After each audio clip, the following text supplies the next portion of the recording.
Your engine isn't tired, it's suffocating. I spent years throwing parts at high-mileage Japanese cars, coils, plugs, sensors, chasing power loss that had no code, no pattern, no explanation. Then a fleet mechanic in Osaka showed me something that changed everything. His taxis ran 400,000 miles on the same engine, still smooth, and he wasn't doing anything complicated, just one thing nobody talks about. Today I'm going to show you that exact ritual and why your engine bay is probably cooking your sensors alive right now. Straight to the wound. Here's what's actually happening under your hood. This is where most people get it completely wrong. Every drive, oil vapor, escapes past seals and breathers. Road dust sticks to it. Heat bakes it on layer after layer. What you're left with isn't just dirt. It's thermal insulation. Wet, black, baked on. And here's why that matters. Japanese engines run on precise sensor data. Coolant temp, intake air temp, NOx sensors. They all depend on accurate thermal readings. But here's the important part. When the bay is heat-soaked, those readings drift. The ECU compensates. Timing pulls back. Fuel trims change. Shift points alter. The engine doesn't feel broken. It feels wrong.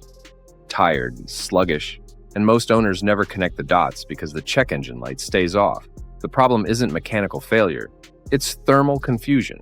Your engine is making decisions based on bad data, and it's been doing it for years. I kept replacing parts, never questioning the environment, never asking, what if the sensors are telling the truth about a lie? What if the bay itself is the failure? This changes everything, because when you strip away years of baked-on insulation, the engine breathes again, sensors read accurately, and everything feels fresh. Not because you fixed the engine, because you freed it. Real-world proof. Vindication in 30 seconds. This is why Japanese fleet cars hit 500,000 miles and still feel crisp. Not magic maintenance. They clean engine bays like they check oil. Heat management isn't detailing, it's survival. And here's what surprised me. The improvement isn't just temperature, it's response. Throttle feels connected again. Idle steadies. The engine stops fighting itself because sensors are finally reading reality. That is a business model. 400,000 miles, same engine, still smooth, cheaper than a coffee per month. And I cannot unknow this. The ritual, step by step. Okay, here's exactly how to do this. 90 minutes, under $20 in supplies. But here's the critical part. Engine completely cold, never warm, never.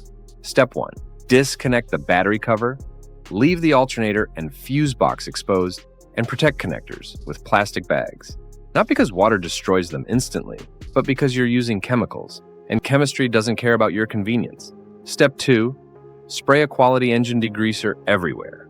Valve cover, intake manifold, radiator support around the condenser. Every crevice where grime built a home. Let it sit 5 minutes minimum, 10 is better. Chemistry needs contact time. This is where most people rush and get mediocre results. Let it work, like dissolves like. The degreaser needs time to break the molecular bond between oil and surface. Rush this step and you waste your time. Step 3, agitate with brushes. Soft bristles for plastics, stiffer for metal. You're not scrubbing paint. You're breaking the bond between baked oil and surface. The grime should start looking wet and dark again. That's the sign it's releasing. Contact time, then agitation, then rinse. This is the sequence. Skip a step and you get half the result. Step 4, rinse with low pressure, not a pressure washer, a gentle stream top to bottom. Pay special attention to radiator fins. If they're clogged, your cooling system fights with one hand tied behind its back. Clean fins mean airflow. Airflow means heat rejection. This is the part that actually lowers operating temperatures. This is the part that matters. Step 5, dry completely. Compressed air is ideal. Towels work if you're patient. Every drop of water gone before you reconnect power. Water plus electricity plus time equals corrosion. And corrosion is the enemy we're trying to defeat. Not just today, over years. Step 6, apply light heat-resistant dressing to plastics and rubber. Not for shine, for protection. UV and heat cycling degrade these materials. A thin barrier slows that down. Sunscreen for your engine bay. Protection, not vanity maintenance, not detailing. The thermal reset, the step nobody talks about. Now here's the step nobody talks about, and this is where Most people misunderstand it completely. The thermal reset. Start the engine, idle 45 to 60 seconds. Then drive gently, very gently. First, 10 minutes. Let everything reach operating temperature. Slowly, the ECU is recalibrating. Sensors are reading a clean, cool bay for the first time in years. Don't rush this. What you're doing is purging old thermal memory, old heat-soaked patterns, old compensations. The engine needs time to trust the new data. Give it that time. This isn't superstition. This is calibration. The ECU compensated for a dirty bay for years.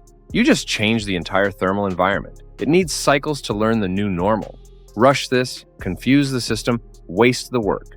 Bonus multipliers, compounding the result. While you're in this headspace, do 3 more things, 10 minutes each.